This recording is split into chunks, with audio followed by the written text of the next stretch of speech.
Globalisation. ये video शुरू करने से पहले इस वीडियो के डिस्क्रिप्शन में एक लिंक दी हुई है 11th इकोनॉमिक्स की, जिसको क्लिक करके आप chapter by chapter question by question video देख सकते हैं। तो अभी ये क्वेश्चन शुरू करते हैं हम लोग। जैसे ही एग्जाम में पूछा ग्लोबलाइजेशन और मेजर्स टेकन फॉर ग्लोबलाइजेशन, सबसे पहले आपको एक चार्ट ड्रॉ करना है, जो कि ये रहा न्यू इकोनॉमिक पॉलिसी, जिसमें तीन भाग थे: लिबरलाइजेशन, प्राइवेटाइजेशन और ग्लोबलाइजेशन। उसके बाद आपका बी बनेगा मीनिंग। सो ग्लोबलाइजेशन को डिफाइन कैसे करते हैं और ग्लोबलाइजेशन है क्या। सबसे पहले ग्लोबलाइजेशन, ये पिछले 30-35 साल से काफ़ी वर्ड स्प्रेड हुआ है। Globalization means where world is one market, where there is free flow of goods and services, capital, labor and technology between countries या across the national borders. So liberalisation क्या करता है? जो सख्ती से चलाती है गवर्नमेंट, वो थोड़ा सा इजी कर देता है। प्राइवेटाइजेशन में जो गवर्नमेंट के कंपनीज है, गवर्नमेंट उसको प्राइवेटाइज करता है, मतलब देश चलाता है, कंपनी में अपना शेयर्स बेच के प्राइवेट लोग को चलाने को देता है। और ग्लोबलाइजेशन में एक ऐसा इकोनॉमी जो बॉर्डरलेस इकोनॉमी है, जहाँ पे तुमको best of best goods from across the world आराम से मिल सकता है इंडिया में, और इंडिया के गुड्स वर्ल्ड में कहीं पे भी मिलेंगे। इन शॉर्ट, जो रुकावटें हैं, जिसको बैरियर्स बोलते हैं ऑफ ट्रेड और इन्वेस्टमेंट, जो कोई भी देश दूसरे देश को आसानी से आने देता नहीं है, ये सब रुकावटें को हटाया जाए, जहाँ पे एक प्रकार का देशों को इंटीग्रेट किया जाता है। जहाँ पे जैसे गल्फ कंट्री के पास तेल है, इंडिया के पास फ्रूट्स वेजिटेबल्स है, तो एक्सचेंज आसानी होता है।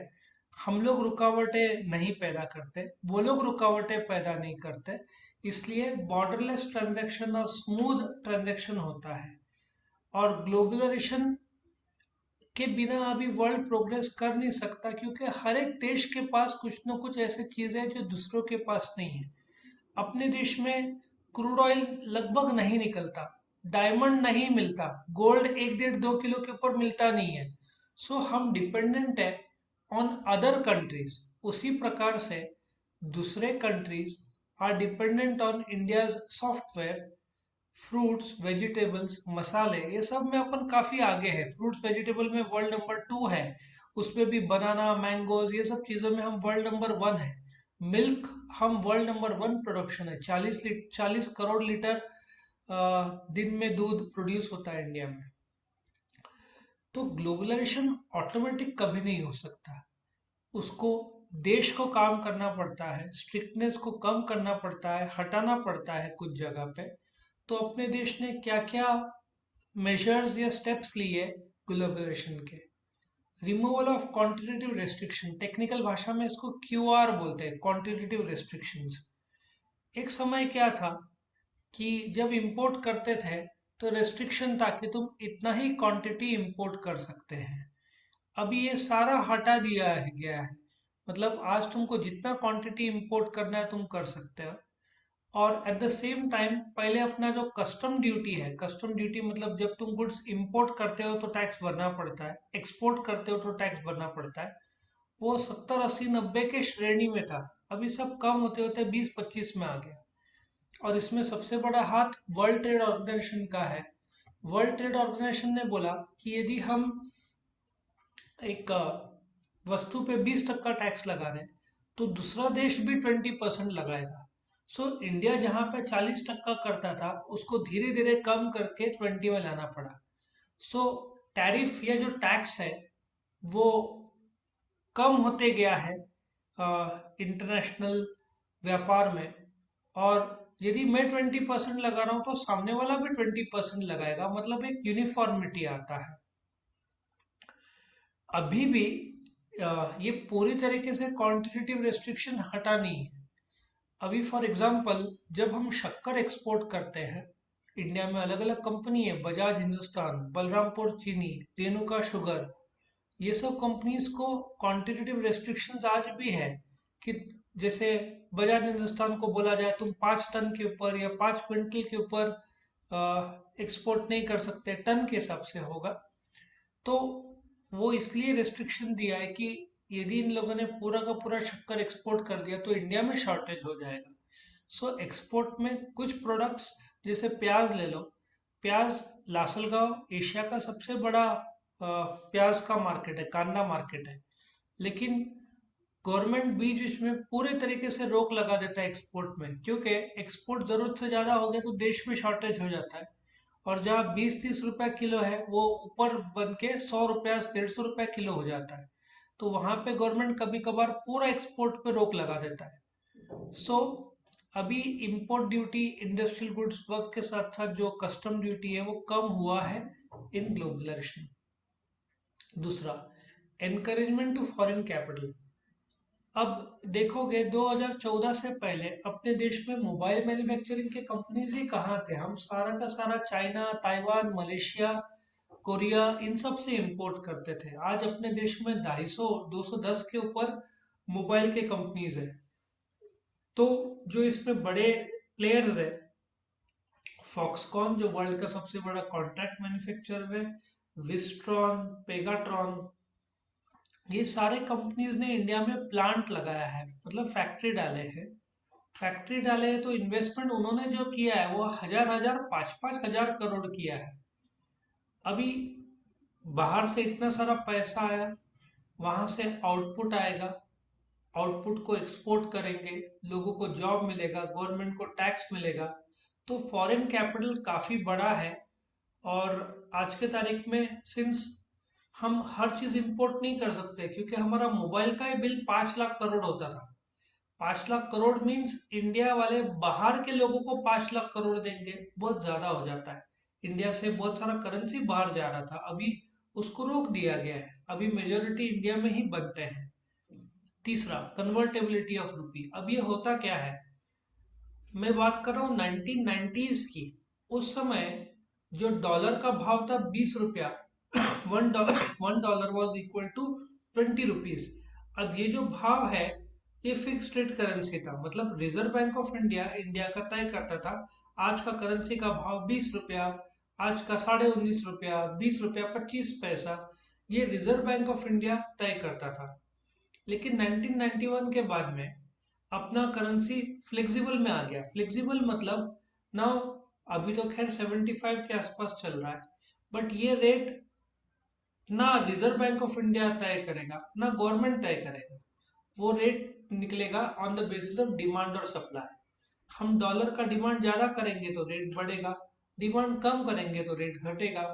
तो on the basis of demand और सप्लाई फ्लेक्सिबल रेट इसलिए कि बहुत ज्यादा फ्लक्चुएशन हो रहा है, 75 का 80 हो रहा है, तो रिजर्व बैंक ऑफ इंडिया दखलंदाजी देके उसको स्थिर करता है कि बहुत ज्यादा फ्लक्चुएशन है। वेनेजुएला में, पाकिस्तान में बहुत ज्यादा फ्लक्चुएशन है, बिकॉज वहां पे डॉलर्स कम है। तो इंडिया में कभी ऐसा स्थिति हुआ डॉलर बहुत ज्यादा बदल रहा है, जैसे कि तुम्हारा एयर कंडीशनर बहुत ज्यादा ठंडा हो गया तो कंप्रेसर बंद कर देता है, ऑटोमेटिक काट देता है। उसी प्रकार से रिजर्व बैंक ऑफ इंडिया दखलंदाजी नहीं देता, लेकिन बहुत ज्यादा फ्लक्चुएशन हो रहा है तो ही उसको दखलंदाजी आरबीआई देके फॉरेन एक्सचेंज को स्थिर कर देता है। तो कन्वर्टेबिलिटी ऑफ रुपी नाउ, अभी इंडिया फ्लेक्सिबल रेट है, मार्केट रेट बेस्ड है, ठीक है ना, कि मार्केट में डिमांड और सप्लाई मिलकर तय करते हैं क्या फॉरेन एक्सचेंज का रेट होगा। गवर्नमेंट और आरबीआई दखलंदाजी नहीं देते, सिर्फ आरबीआई इमरजेंसी में इंटरफेयर करता है, इमरजेंसी में। फॉरेन कोलैबोरेशन, अभी 1984 से शुरू हुआ इंडिया में कोलैबोरेशन, देखा जाए तो वैसे तो कोलैबोरेशन 1950 में जो टाटा के पहले ट्रक्स थे वो टीएमबी बोलते थे। सो टाटा का सबसे पहला ट्रक मेरे ख्याल से टीएमबी 512 था। टीएमबी मतलब टाटा मर्सिडीज बेंज। तो तब से कोलैबोरेशन शुरू हुआ। जैसे Maruti Suzuki, Suzuki Japanese company है, मारुति इंडियन कंपनी है।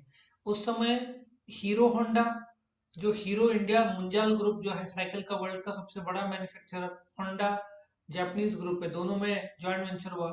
टाटा ने कोरस, टाटा कोरस डील नहीं, टाटा ने कोरस को खरीद लिया, ठीक है ना। स्टील कंपनी थी कोरस, टाटा ने खरीद लिया। टाटा वर्ल्ड नंबर 13 था स्टील में, कोरस को खरीदने के बाद वर्ल्ड नंबर 5 हो गया। टाटा जैगवार ले लो। और अभी स्टारबक्स जो है कॉफी, अभी तो नासिक में भी स्टारबक्स खुल गया है, इसको टाटाज ही लेकर आए हैं, ठीक है ना।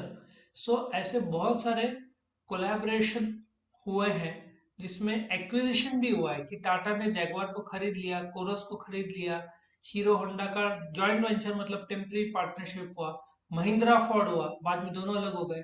बाद में टाटा मर्सिडीज का वापस से हुआ था जिसमें दोनों मिलकर मर्सिडीज बना रहे थे, अब वापस दोनों अलग हो गए। महिंद्रा रेनॉल्ट हुआ जिसमें लोग मिलकर कार बना रहे थे। सो ऐसा कोलैबोरेशन चलते रहता है इंटरनेशनल लेवल पे। और इसमें भी एरोप्लेन में भी जब एयरपोर्ट से एरोप्लेन की तरफ जो बस और ट्रक जो लेके जाते हैं ना, उसमें भी कोलैबोरेशन होता है कि एक ही बस हो सकता है सॉरी इंडिगो भी यूज करे, स्पाइस जेट भी हो सके करे तो ये कोलैबोरेशन होते रहते हैं। पांचवा, लॉन्ग टर्म ट्रेड पॉलिसी। क्या होता है जब टेस्ला ले लो, टेस्ला अभी इंडिया में आना चाहता है। टेस्ला के पहले आईफोन भी हम लोग इंपोर्ट करते थे, हमारा ज्यादातर इंपोर्ट चाइना से होता था। अभी आईफोन इंडिया में बनते हैं। पहले शुरुआत हुआ एसी से, जो है ना स्मॉल एडिशन, जो अभी अमेजन सेल में करीबन 30,000 का मिलता है, पहले 40,000 का था। उन लोगों ने टाटा आईफोन ऐसे इंडिया में बनाना शुरू किया। धीरे धीरे 6, 7, 8, 9, 10, 11 इंडिया में बनना शुरू हुआ। So long term trade policy जब तुम बोलते हो, क्योंकि इंपोर्ट के समय गवर्नमेंट ने टैक्स लगा दिया था, इंडिया में बनाना ज़्यादा सस्ता पड़ता है, उसी प्रकार से टेस्ला को भी इंपोर्ट में टैक्स ड्यूटी $40,000 के ऊपर के गाड़ियों का 60% से 100% तक ड्यूटी रेट से कस्टम ड्यूटी लगता है। इसलिए इंडियन गवर्नमेंट चाहता है कि टेस्ला इंडिया में बनाए। So long term trade policy इसलिए हमको लंबा सोचना पड़ता है क्योंकि फॉरेन ट्रेड में रुकावटें वर्ल्ड में कम होते जा रहे हैं, फॉरेन कोलैबोरेशन बढ़ रहे हैं। अभी एक एग्जांपल देता हूँ, रेडबुल सबने सुना होगा। रेडबुल थाईलैंड का एक एनर्जी ड्रिंक था जो थाईलैंड में बहुत सक्सेसफुल था। किसी आदमी को आइडिया आया आगे चलकर, तो रेडबुल ऑस्ट्रेलिया, ऑस्ट्रेलिया नहीं सॉरी ऑस्ट्रिया, उसने ऑस्ट्रिया में फैक्ट्री डाला और नाम थाईलैंड का बड़ा अजीब था। अब इंटरनेशनल लेवल पे तुम बोलते ना, लोकल नाम नहीं रख सकते, तुमको इंटरनेशनल नाम रखना पड़ता है। तो रेडबुल इंटरनेशनल, आज 1 करोड़ के ऊपर रेडबुल बेचते हैं वो लोग दिन में। सो कोलैबोरेशन हुआ थाईलैंड और ऑस्ट्रिया का। कितने सारे केस में जो हमारे सबमरीन्स है वो भी इंडिया रशिया मिलकर बनाता है, सैटेलाइट्स में इंडिया अमेरिका मिलकर काम करता है। तो ऐसे बहुत सारे long term trade policy collaboration से चलते हैं। और एनकरेजमेंट टू एक्सपोर्ट्स हो तो होना ही था, क्योंकि इंडिया को क्रूड ऑयल का बिल बहुत आता है, तो इंडिया को एक्सपोर्ट करना ही पड़ता है। एग्जिम पॉलिसी जो 5 साल का रहता है, एग्जिम पॉलिसी मतलब एक्सपोर्ट इम्पोर्ट पॉलिसी, नॉर्मली 5 साल का बनता है ये। तो इसमें एक्सपोर्ट को प्रमोशन दिया जाता है। स्पेशल इकोनॉमिक जोन एक ऐसा एरिया माना जाता है जहां से गुड्स एक्सक्लूसिवली एक्सपोर्ट होता है, जहाँ पे एक्सपोर्टर्स को जमीन सस्ते में, इलेक्ट्रिसिटी सब सस्ते में मिलता है। कस्टम ड्यूटी जो रॉ मटेरियल इंपोर्ट करते हैं, जो फिनिश्ड गुड्स में आके एक्सपोर्ट होगा, उस पर ड्यू टैक्स नहीं लगता। ऐसे बहुत सारे फैसिलिटीज है। तो SEZ चाइना में शेंजन करके एक जगह है, उस पर आधारित है। तो चाइना ने बहुत प्रगति किया, स्पेशल इकोनॉमिक जोन, वो लोग उस एरिया में गुड्स बनाते थे जहाँ से एक्सपोर्ट होता था। इंडिया ने भी वो सिस्टम अडॉप्ट किया और काफ़ी अच्छा इंडिया से भी एक्सपोर्ट होते हैं। इसमें एग्री इकोनॉमिक जोन है, सॉफ्टवेयर टेक्नोलॉजी पार्क्स है, STP, EHTP है, इलेक्ट्रॉनिक हार्डवेयर टेक्नोलॉजी पार्क्स है हैदराबाद में। तो ऐसे बहुत सारे चीज़ें हैं जो ग्लोबलाइजेशन के बाद इंडिया के हित में हुई है, करेक्ट। सो इस प्रकार से ये 6 पॉइंट्स है ग्लोबलाइजेशन का। वीडियो पसंद आया तो ज़रूर लाइक करना, फ्रेंड्स के साथ शेयर करना, चैनल को सब्सक्राइब करना, और भी वीडियोस देखने होंगे तो इस वीडियो के डिस्क्रिप्शन में लिंक दिया हुआ है, जिसको क्लिक करके आप चैप्टर बाय चैप्टर और क्वेश्चन बाय क्वेश्चन सारे वीडियोस देख सकते हैं। Thank you for watching.